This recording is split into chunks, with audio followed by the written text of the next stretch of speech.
Alrighty, another episode of Fabulous Fabz here. I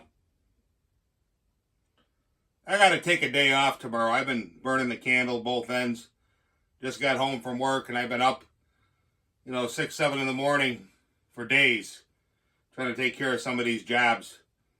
It seems at this time of the year with the firewood, the saw builds, trees, backyard logging, everything comes out of the woodwork. I've had some people call me from as far away as the Finger Lakes, which, I wouldn't mind going up there for a weekend, but nowadays it's tough to get people to work. I mean, when we were 18 years old, yeah, let's go. Everybody would take off Friday and we'd go out there for the weekend and, walk home with a pocket full of change.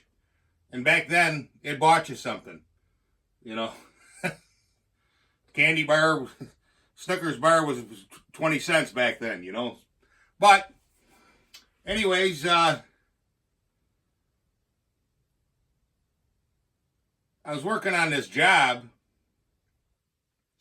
and it was a widowmaker. It was an ash tree that had fallen because of the wind and kind of wedged itself into another tree. Okay? And I just want to talk to you a little bit about the equipment and a winch here I picked up.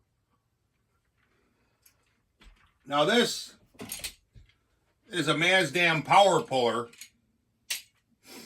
and it differs from a regular come-along from the fact that it has an endless pull. There's a special, I shouldn't say special, but it's a 3-strand rope that fits inside this pulley, okay? And when you crank, actually this way here, the rope would be feeding in this way, coming out the bottom, okay? Got about 1,500 pounds of pull, and it's nice for stuff like that. You get the rope up in the tree as high as you can, and get it to a point where you're anchored somewhere else. You got a little hook on here that you put your sling around the tree, and then you're anchored. So for doing that type of work, 1,500 pounds of pull, I've got another one here. I seldom have I had to use, but there was a couple times we used 2 of them. Usually an 18-inch tree or whatever you can get with this, but if they're bigger and heavier, and sometimes you gotta kind of get up there and pull it back and then pull it this way, and one of these just won't do. But this is a great tool. But anyways, how we ended up getting it down, just the standard way. You you just have to cut the bottom of the tree off. And there's a lot of different ways guys do it. What I do is I come in and I cut a pie piece. And then I nip off the side. And the side I'm standing on, come up from underneath. And what'll happen is it'll just fall. I just cut out a piece about this big. A lot of guys are tempted to cut a huge piece. You can do that, but it's a lot more momentum for that thing. And sometimes, it can hit and bounce and come right back at you. So a little bit at a time, a little bit of winch action. As the angle got shallower and shallower, steeper and steeper, the winch was able to affect this a little more. And finally, we were able to pull it down. Okay? Well, this was the next job. Now we had to get the wood from where we were at back up the hill to the landing. So, the guy I had helping me out, the Mooster, known him for years, old guy from the neighborhood. Fabz, no problem. I've been working construction, Irish pipes. And I told him, I says, well, this land is, it's not flat. It's flat up top, but where we're working, it's a 30-degree incline, and it's all uneven. And anybody who's been there, you know what I'm saying. There's just so many, you can step one way, and your foot can sink, and there's trees and branches and leaves, and it's just kind of treacherous just to walk up it. Well, anyways, we got it down. And a couple of those pieces I had chunked off, I tried to make them about 18, 19 inches long so we could use them for firewood, you know. And he carried one up, came back down, he carried another one up, and then he was like this. Fabz, oh, I got to quit smoking. I says, listen, man, I says, this is hard enough to walk up, let alone carry wood. Let's not goof around with it. No, I can get one more. So he picked up the biggest one, and he got about half, 3/4, and he must have stepped on a banana peel because all of a sudden now I'm watching. Thank God I was watching, but he lost a piece, and I mean this thing took off, and it went right down the hill. And I mean by the time it hit the bottom before it slowed down, it was probably going about 40, 50 miles an hour. So that was that. So what I did was, I said, well, I got the power puller here. And I hooked it up. I cut maybe a 6-foot piece. Okay, but you're trying to pull 30, 40, 50 feet with this. It'll do it, given enough time. But you're only pulling maybe, well, it's as fast as you can crank. As fast as you can crank this thing. You know, but each crank, you're probably, I don't even know what it is, an inch. So, I mean, you got to move this thing, say, 30, 40, 50 feet. It's going to take you forever. Okay? So, we did one like that. Then I grabbed my my logging tongs, which I'm using now on this. I'll get to this in a second. And we just had a rope. And I'd cinch it up and kind of help them, and we drag it up. But I mean, it's just a lot of physical labor. Even if I was a young man, I wouldn't want to do it. I'm 56 here, and you can feel it. You know, I went to bed, I was sore. I says, there's got to be a better way. So I'm looking at these different winches. They got winches that go on your chainsaw. They have gas winches.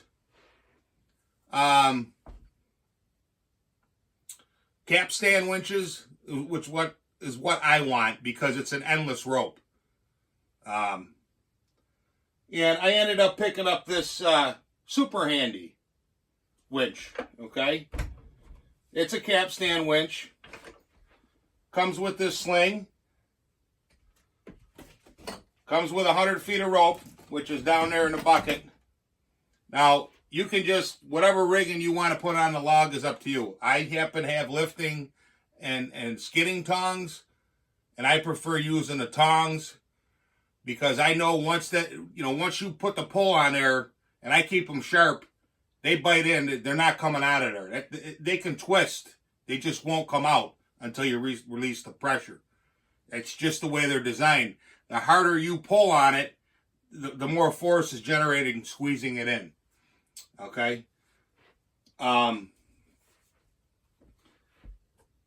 You get the battery and the charger.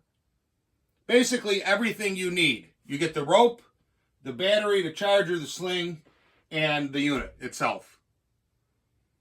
So if you don't have logging tongs or skidding tongs, you could just use the rope. You could tie the rope on the nose and pull it up that way if you want. I just prefer to use the tongs. It seems like the rope lasts a hell of a lot longer. It doesn't get beat up.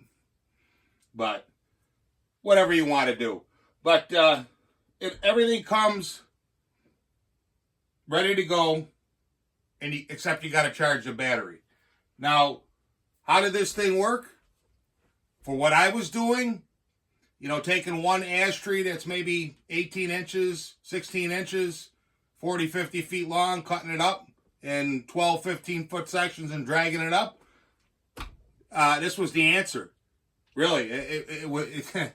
I mean, when this thing is on flat ground, it's 26 point whatever feet per minute, which is a heck of a lot better than this here and winching. I mean, it actually pulls it. You can whistle a song and you'll have your log here. But worked really well with the tongs and whatnot. The only caveat is the battery. And I can't really say that it's bad because it did more than what I thought it would do. Now you got to remember, you're pulling uphill. That log, not everything's perfectly round on either end. Okay? And the ground's not perfectly symmetrical or anything either. There's divots in this. So there's some times when you're pulling, she's starting to move, and you hit something, you can hear this thing. I mean, she was dragging on it because the nose of the log had buried into the dirt. Okay? Still, I was able to get 3 logs, probably 10, 12, 14 inches around, depending, where you measured it. I tried to take the big end first, obviously. But I got 3 of them from about 50 feet away, up about a 25, 30, 40 degree incline at one point, and then another 40, 50 feet, no, not 40, 50 feet, maybe 30 feet to a landing. So I can pull all the logs in one spot, I can cut them, split them, and they're there. So I would say this thing pulled 3 logs, 15 feet by 12 feet long. That's 45 feet. You're probably close to a face cord, somewhere around there, plus or minus. Before the battery says, hey, I'm done here. Which, for a unit that doesn't really weigh that much, is not really that bad. Like I said, there's gas units. I looked at the gas units, but you're getting up there, 4, 5, 6, 7 times more than this. And then they do make a chainsaw winch, but I don't like that idea with the saws I have to drive a winch. Nah. So I settled on this, and I would say, I'd have to look at specifications, but with a fully charged battery, you're probably going to get maybe 150, 200, 250 feet of pull before this battery goes. Now this is only a 2, it's got an indicator light on here. She's charging right up. It only has a 2 amp hour on it though. Why they didn't make it 4, I don't know. Because this thing could really use a solid half hour of pull, 20 minutes of pull. And then I would have no complaints. I mean, I was putting it to duty that was probably beyond what the rated battery was. Because like I said, that log was burying, and you could feel, the capstan. You'd have to pull a little bit. She pulled through, and then you'd feel it break loose, and then you'd go a little bit. And then, one of those things. But what I did to alleviate that problem, I bought one of these Timber Tough log skates. And what it is, I was going to make something because I have some scrap steel, but I saw this product, and with the coupon and everything I got, I just bought it. Basically what it is a cradle, a U-shaped cradle, and if you're looking into the camera and this is the front of the log, you got the cradle that goes like this. They say you can put up to an 18-inch log. We'll see. It looks like it can handle it. And then underneath that, there's an axle with 2 12-inch pneumatic tires. So the nose of that log is now going to be up off the ground. And you got wheels underneath it. And then if we turn it to the side here, there's like a stinger, imagine like a stingray. But there's a stinger of metal that comes out, and back here, it's running underneath the log, there's a chain set up there. Where there's a finger, and it's kind of like a cam action. You get the chain where it's supposed to be, where it's just tight, and you squeeze it over, and that locks it in. So when that arrives, I anticipate that I'm going to get a lot more battery life, because now this thing's not going to be fighting, plus it's on wheels. But I would say, for what I was using it for, you could probably pull, like it is now, with just the tongs, probably pull a cord out of there. Face cord, I mean. Not a full cord, face cord. Some guys call them ricks. You know, guys down south, they got different terminology. I'm always getting razzed. Wow, what's this face cord? 1/3 of a cord. It's 16 by 18 by 4 by 8. 1/3 of a cord. But everybody's got their own thing in different parts of the countries, which is fine. You know, hopefully we'll all be united now under one umbrella now that the Donald got back in. I see the stock market went up. It's always a good sign. You know, I exited the market a while ago because your new businesses are depending on people investing and buying stock. And you as an investor are looking for these companies, doing your research and saying, hey man, yeah, I could put $1,000 in here, and 6 months later, if that's all you wanted was a short-term investment, you might make some cash. Well, under the old setup, it was 15% gains, capital gains. If you had it for less than a year, it was 22%.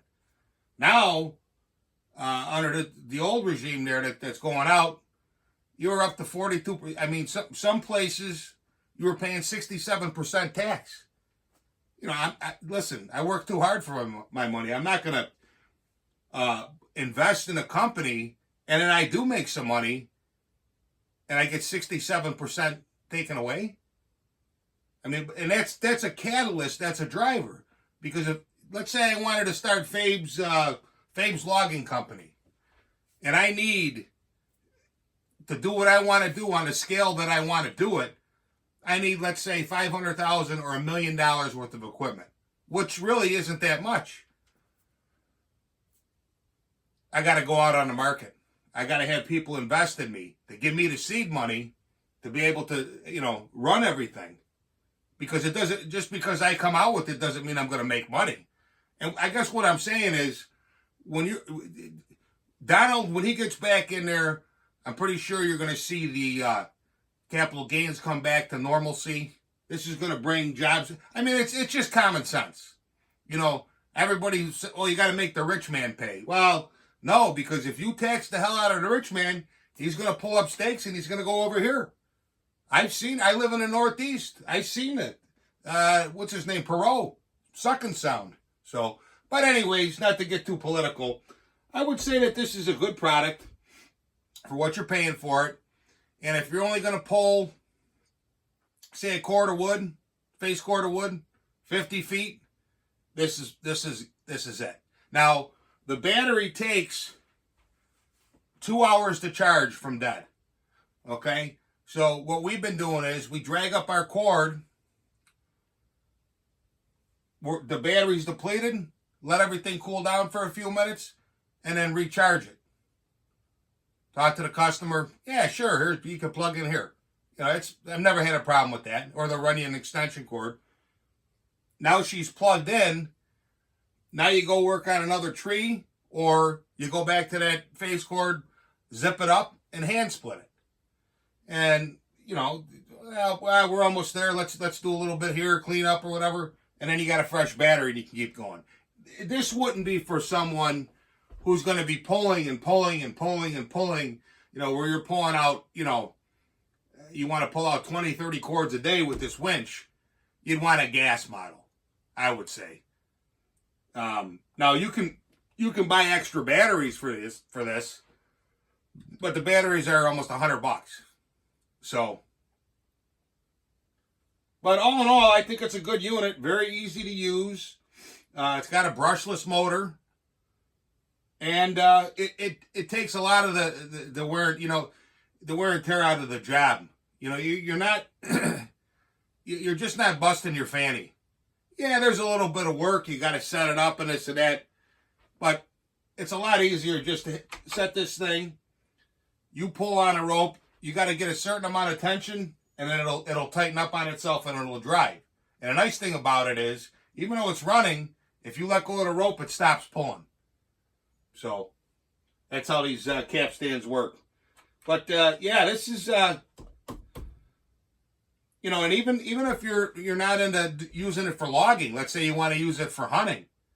I mean, this thing's got 1,000 pounds of pull, and you can use a block and tackle, and you get 2,000 pounds of pull. I mean, I think the one deer that I got over at Allegheny State Park, it was the biggest one that year, and that deer weighed about 240 pounds. I got him on my wall, 10-pointer. But I don't think you're going to get any 1,000 pounds.